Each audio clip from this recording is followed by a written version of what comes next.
दुनिया को शांति और मानवता का संदेश देने वाले तथागत भगवान बुद्ध और डॉक्टर बाबा साहेब अम्बेडकर जी के चरणों में कोटि कोटि नमन करते हुए, सभी बहुजन समाज के महापुरुषों के चरणों में नमन करते हुए, मंच पे आसीन सभी अतिथिगण और साथियों सभी को क्रांतिकारी जय भीम, विनम्र नमो बुधाय। मैं बैठ के सोच रहा था कि मैं क्या बोलूं। बोलने का असर कम दिख रहा है। अकेले डॉक्टर बाबा साहेब अम्बेडकर हमारे हजारों साल की गुलामी को तोड़ कर गए। 4 बच्चे और जवानी में अपनी पत्नी को हमारे लिए गंवा दिया। हजारों साल की हमारी गुलामी तोड़ दी। एक तरफ पूरी की पूरी मनुवादी, जातिवादी, वर्णवादी व्यवस्था और दूसरी तरफ अकेले डॉक्टर बाबा साहेब अम्बेडकर। उसके बावजूद उन्होंने अपनी बुद्धि और विवेक से, अपनी काबिलियत से इस लड़ाई को इतने बेहतरीन तरीके से लड़ा कि वो हमारे संसद में और विधानसभाओं में, नगर पालिका में, नगर निगम में, पंचायतों में जाने का रास्ता खोल गए, सरकारी नौकरियों में जाने में रास्ता खोल गए, एजुकेशनल इंस्टीट्यूशंस में जाने का रास्ता खोल गए, संपत्ति और व्यापार के रास्ते खोल गए। लेकिन दुख यह है, जो वो अकेले लड़कर देकर गए, उसमें से 70% 300 से ज्यादा बहुजन समाज के सांसद होने के बावजूद और हजारों से ज्यादा बहुजन समाज के विधायक होने के बावजूद, 3 समाज के राष्ट्रपति मिलने के बावजूद, एक सर्वोच्च न्यायालय के मुख्य न्यायाधीश मिलने के बावजूद, कम से कम 5 सर्वोच्च न्यायालय के न्यायाधीश मिलने के बावजूद, अनेकों कलेक्टर, डॉक्टर, इंजीनियर, जज, प्रोफेसर, साइंटिस्ट बनाने के बावजूद, जो अकेले डॉक्टर बाबा साहेब अम्बेडकर देकर गए, हम सारे मिलकर जो उन्होंने दिया उसको भी सुरक्षित नहीं रख पाए। 70% ऑलरेडी छिन गया है। और जिस तरह का आचरण हम लोग कर रहे हैं, आने वाले 15 सालों में ये जो 30% बचा है, ये भी छिनने वाला है। 125 साल पहले जब डॉक्टर बाबा साहेब अम्बेडकर जी ने स्कूल में एडमिशन लिया, तब भी वो घड़ा नहीं छू सकते थे।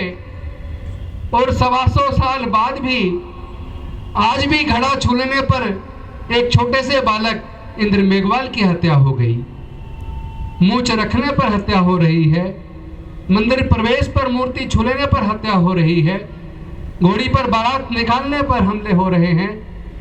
एजुकेशन जो बाबा साहेब ने दी, उसको साजिश के तहत छीन लिया है। आप माने या ना माने, एजुकेशन इतना महंगा कर दिया कि हमारे 99.5% लोग आज हायर एजुकेशन का खर्चा उठाने में सक्षम नहीं है। एजुकेशन आपकी गई, रिजर्वेशन आपका गया, सब कुछ प्राइवेटाइज कर दिया। और लंबे समय से हमारे लोग जातिगत जनगणना कराने के लिए आंदोलन कर रहे हैं। अरे लानत है उस समाज पर तो नहीं, लेकिन उस समाज के नेताओं पर जो 300 से ज्यादा संसद में होने के बावजूद, 543 में से 300 से ज्यादा बहुजन समाज के लोकसभा में सांसद होने के बावजूद अगर जातिगत जनगणना नहीं करा पा रहे, भाई डूब मरो, इस्तीफा दे दो, तुम्हारे बस की बात नहीं है। तुम लोग इस लायक नहीं हो जिनको संसद में जाना चाहिए था। तुम कायर लोगों की जमात बनकर रह गए हो। मुझे लगता है अपनी स्ट्रेटेजी चेंज करनी होगी। सर्वोच्च न्यायालय का न्यायाधीश बनने के बावजूद, MP, MLA, मंत्री बनने के बावजूद, बाबा साहेब के दिए हुए सारे हक अधिकार हमारे हाथ से छीनते जा रहे हैं। हम उसको बचा नहीं पा रहे। और जितने भी हम आजकल सभाएं कर रहे, देख रहे हैं, रामलीला मैदान बुक करते हैं, लेकिन हमारे लोग जितनी संख्या में अब से 20 साल पहले, बल्कि याद करो हमारे सीरियस नेता सीनियर लोग बैठे हैं, कभी वोट क्लब पे रैलियां हुआ करती थी, रामलीला मैदान में कम हुआ करती थी, और वोट क्लब पे कई कई लाख लोग आते थे। इस रामलीला मैदान के अंदर भी इतनी बड़ी बड़ी रैलियां हुई हैं कि पूरा रामलीला मैदान और आसपास के सारे रोड राजघाट तक पूरे जाम हुआ करते थे। घर में बैठ के लड़ाई लड़ना चाहते हैं, सोचते हैं कि घर में बैठ के ही काम चल जाएगा।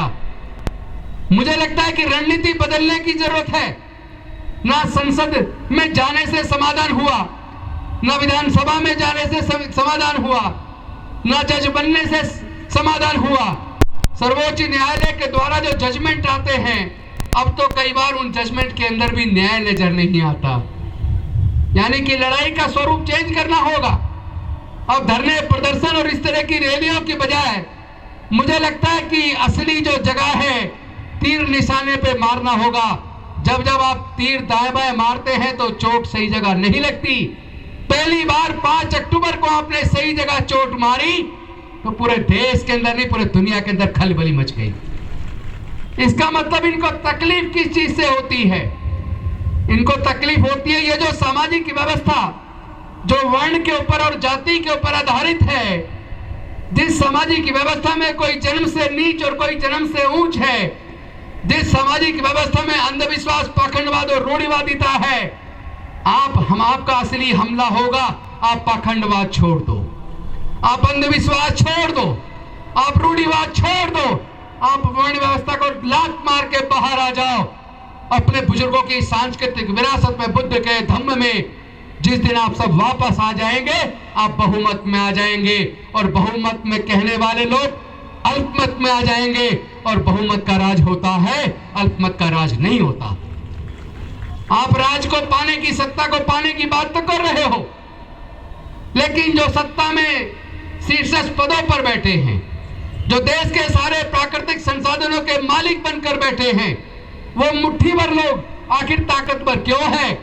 वो ताकतवर इसलिए है क्योंकि देश का बहुजन समाज, बहुसंख्यक समाज आज भी गुलामी के जंजीरों को तोड़ने के लिए तैयार नहीं है। आज भी वो जातियों में बटा है, वर्ण व्यवस्था में बटा है। वो आज भी जातियों को छोड़ने के लिए तैयार नहीं है। मैं जहां भी जाता हूं, पूरे देश के अंदर जा रहा हूं, सब जगह लोग कहते हैं जाति की वजह से हमारे साथ जातिगत उत्पीड़न होता है। अरे अगर जाति की वजह से जातिगत उत्पीड़न होता है तो आप लोग जातियों को जिंदा क्यों रखे हुए हो? अपने इतिहास को पढ़ो। जो लोग अपना इतिहास नहीं जानते कभी इतिहास नहीं बना सकते। इतिहास बनाने के लिए पहले अपने महापुरुषों के इतिहास को पढ़ो। सम्राट अशोक के टाइम को पढ़ो, तब भारत सोने की चिड़िया थी। जब म्यांमार से लेकर ईरान तक पूरा भारत बौद्ध में था। बाबा साहब यही तो कह के गए कि इन जातियों की बीमारियों को खत्म करने के लिए भारत को बौद्ध में बनाना होगा। हमें फिर से अपने बुजुर्गों की सांस्कृतिक विरासत में, बुद्ध के धम्म में वापस आना होगा।